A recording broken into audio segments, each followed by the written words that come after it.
In Black Clover, mana dwells in life energy. Mana exists pretty much everywhere, even real lightning or elements are filled with mana. There's a mystery on who was Asta's father, but what if there is none? What if, like Anakin Skywalker, Anakin being a child of the Force, Asta is a child of mana itself? This is something that becomes quite possible since we know that Asta's mom, Lasita, steals people's life energy and mana. Catherine uses curse ash magic to steal people's mana and life energy to maintain her youth, and Henry steals people's mana so that he can live. Does Lasita steal mana and life energy to actually create life itself? I find it quite a possibility here. Now before we end this video, gotta give a huge thanks to Raid Shadow Legends for making this video possible, giving me a sponsorship so I can make more videos for you guys during these times. So, have you ever thought about just wanting to play an amazing high quality game on your phone? Well, now you can with Raid Shadow Legends. Over 500 champions to collect, each with their own skill trees, and countless artifacts to find and equip. There are never going to be two champions that will be the exact same. This makes for endless ways to build your teams, crazy depth, and endless strategies to figure out.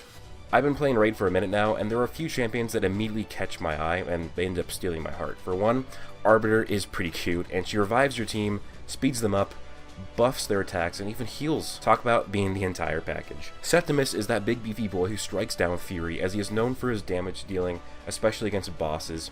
He does more damage the more hit points the enemy has, so he's pretty much sent by the gods to take down those bosses that get in your way. The graphics in the game is nutty. I haven't seen a mobile game with graphics of this quality. It's incredibly rare, and it's very impressive. One of the things I like about this game, though, is that it's good for short or long gaming sessions. If you have a lunch break, get on and play a bit of Raid Shadow Legends. Maybe, on a weekend, your friends canceled on your night off, well, you can easily toss several hours into this game instead. Last month, Raid got their biggest ever update. The main event here is the Doom Tower, a giant tower with 120 floors and a bunch of secret challenge rooms, and 12 seriously badass bosses to take on. There's never really been a better time to start playing, and to help get started in the tower, the Raid team are giving away a super special champion, Bulwark. He's absolutely awesome in Clan Boss, and he's going to be a huge help in the tower against those bosses. If you want a huge head start in Raid, all you have to do is hit the link in the description and your free Void Champion, an XP booster, 50 gems, some energy refills, and even an Ancient Shard as soon as you get in the game will be yours. Look at this cool champion you'll get for free. You'll find your extra rewards here in your inbox for the next 30 days only, and you can find me in the game under the name Broku, and if you're quick enough, you can even join my clan. It's that easy. All you have to do is go down below, click the link in the description, and I'll see you in the game, Raid Shadow Legends. Anyways guys, back to the video. Thanks Raid for the amazing sponsorship. But guys, the videos have been doing very well lately, so please leave a like if you enjoy. 1,500 likes, that is the new goal for Theory videos, so please hit this video up for 1,500 likes. That'd be very much appreciated. We're also getting closer and closer and closer to 50,000 subscribers. We're almost at 44,000 subscribers, so again guys, thanks so much for the support. But with that being said, if you're not subscribed, please subscribe, turn notifications, like, do all of that. But let's get into this theory. So, I've made many theories on Asta in the past 2 weeks. There's still so much mystery to how he has no mana, who his father is, and more. But in this theory, I want to put forth the possibility that there is no father. The father is actually mana itself, or life energy, rather, or the both of them. As I stated in the intro of the video, we know of at least 3 people who have mana-stealing powers, and all 3 are related to curses. We first see Catherine, who uses Ash Curse magic. She steals young mana from the citizens. This allows her to maintain a young-looking figure. Now she's essentially stealing the life energy of these victims too, because they essentially age rapidly, even likely die after she absorbs their essence. Next is Henry, who we know is cursed, even though he thinks it's just an illness. He was born with such a frail body, and the curse essentially forces him to steal other people's mana and life energy. Now I say life energy as well because Henry's parents thought that they would die if they kept living there. This would imply it's not just stealing mana, it's stealing life energy, and I'll go later in the video why they are 2 separate things, and you can steal somebody's mana without stealing their life energy. Now finally, Lasita isn't stated to be cursed, but I believe Tabata is heavily implying so, because it isn't her own magic that is stealing the magic. Her magic is storing magic as items into things, so we know that her stealing mana and stealing life energy isn't her own innate ability. It is likely a curse based on the similarities to Catherine's curse power and Henry's curse. The outcome for at least Henry and Catherine's curse-based abilities are all based on life. Catherine extends her youth and life by stealing the mana and life energy of young victims. Henry maintains his ability to live by stealing mana and life energy of those around him. Well, this means that Lisita's ability should also be somewhat based on life. And we know that she can survive without her curse-stealing mana because she lives by herself. So, in a sense, she is cursed to be alone, but what if in the past, after being around people and slowly absorbing their mana and life energy, the meshing of energies would manifest a baby inside of her, that baby being Asta. This would make Asta directly related to mana itself, and since nobles and royals are so fond of mana, it might partially force them to view Asta in a greater light. You will probably question on the possibility of this actually happening. That sounds crazy, but I would have to say that it's most definitely a possible occurrence. These three curses show that mana and life energy can manipulate life in multiple ways. Like I said, Henry needs it to live. Catherine uses it to steal people's age. Belle and Undine are completely mana-based spirits that can have thoughts, feelings, and emotions. So that's what mana can do. They're their own sentient beings. Mana exists in all things, like the elements. This is why nature's mana is so important. This is why even when Gaja uses true lightning, there is still mana within it. Even crazier is that mana can create physical objects. This is shown by Zagred, who can use his word soul magic to create physical objects, like with his storm of blades. If mana can 1. Create physical objects, and 2. Create sentient beings, then why couldn't it create a human, especially when it is paired with life energy to go off of, as well as a human female body to store it in? Now, this doesn't answer a couple of questions though. 1. How Asta was able to survive Lisita's life-stealing energy. And we know Asta is resistant to it because Zagred's spell stole mana and life energy from Yami, yet didn't affect Asta whatsoever. And then 2. Why does Asta have 2 sets of horns when in the higher tiers of his black form?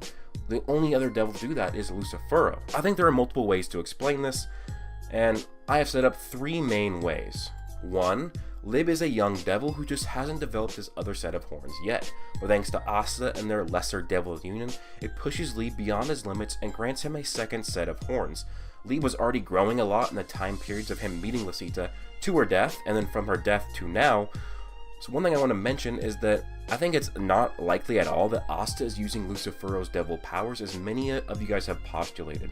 The middle set of horns are very different than Lucifero's when you compare it to Asta, as when you see Lucifero's horns on Dante, they start low on the forehead and scoop upwards, whereas Asta's middle horns are located much higher up in the head and are a different shape. So I think that it's possible that Lib has 4 horns on his own, but because he's still growing, only 1 set is shown, and when he does Devil Union or Black Form with Asta, it pushes him past his limits and activates those other 2 horns. The second possibility is that it's a possibility that Lisita may have encountered some sort of devil mana during her lifetime. If she absorbed it, it may have affected Asta's development as a fetus and made him part devil thanks to the devil mana. And 3, Lisita herself is a devil or a devil hybrid that I believe would be much more likely as a hybrid, not an actual, just full-on devil. Lieb himself is a devil, but looks pretty humanoid. So, for example, if Lieb had a child with a human, that human would look pretty human, even though it would be probably half devil, if assuming Lieb is full devil. Especially if hybrid forms are involved, then if Lisita is part devil, she could just be in her human form like Charmy has 2 forms, her human form and her hybrid form. So something similar to that, where basically the 3 answers are either Lieb does have 4 horns, but the second set is not shown yet. 2, devil mana gave Asta the ability to have horns, and then 3, Lisita is a devil hybrid, which in turn makes Asta a devil hybrid. So any of these explanations could answer the question on how Asta was able to survive Lisita's life-stealing energy, and also have a second set of horns in the black form. Now you might ask, well, if Asta simply lost his mana from Lisita, he would get it back, right? Well, that isn't necessarily the case. Sure, the kids from the cave arc had their magic stolen, but I believe this was a different process. For one, Tressa implies that these kids could have survived the process, and it just means they would be magicless. So this means that Sally's device strictly stole mana, and not life energy, since the kids would survive.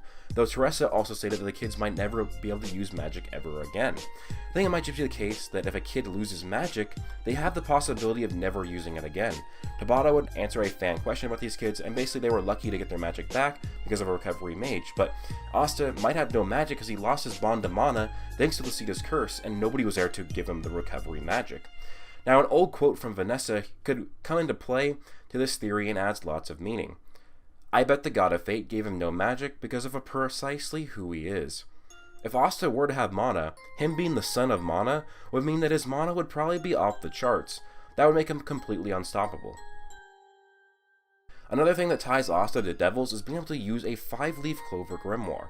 We know that in the 5th leaf resides the devil. We know that the point of a 5-leaf clover grimoire is so that a devil can use it in the real world. We also know that Asta's grimoire has been filled with devil language.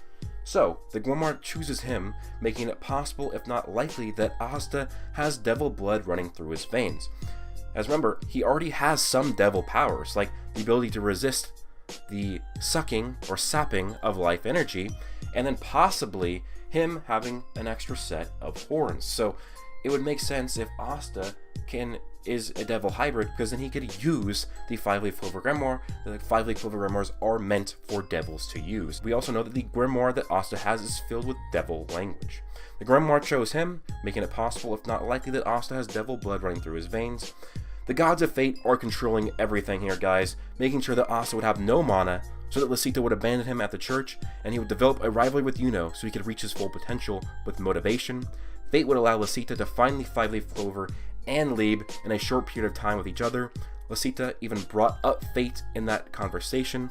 This allows Asta to use the grimoire that Lebe was sealed in, and since he has no mana, he can use the anti-magic power and will be the strongest character in the series. Now, if Asta's father is Mana itself, then it would explain why his father has never been shown that we know of, and why Lucita might have dropped Asta for the church. Maybe she was scared that Asta, the production of her cursed body, would be an evil entity or something of the sort. Or maybe it's because she simply never was ready for a child. In this instance, it wouldn't be her fault that she got pregnant. She didn't have sex. She just sucked in Mana, and that created a baby. So that's pretty much it for my theory, guys, that Asta is the son of Lucita and Mana, or life energy, itself. Let me know your thoughts down below. Please leave a like if you enjoyed. Remember, we're trying to hit 1,500 likes. And also, guys, my Discord server is linked down below called Cloverheim. We're getting close to 1,000 members. Let's try and get that within the next few weeks. That'd be very much appreciated. We're building a nice, fun community there. It's fun. It's funny. It's just great. And also, I want to give another shout out to Raid Shadow Legends. Thank you guys so much for the sponsorship. It means a lot. And help with the production of this video, giving me that extra link to the Raid Shadow Legends will be top link in the description, and it will be a pinned comment down below as well. So that being said, guys, let me know your thoughts down below. Please subscribe and like. Hope you guys all have an amazing day. Plus...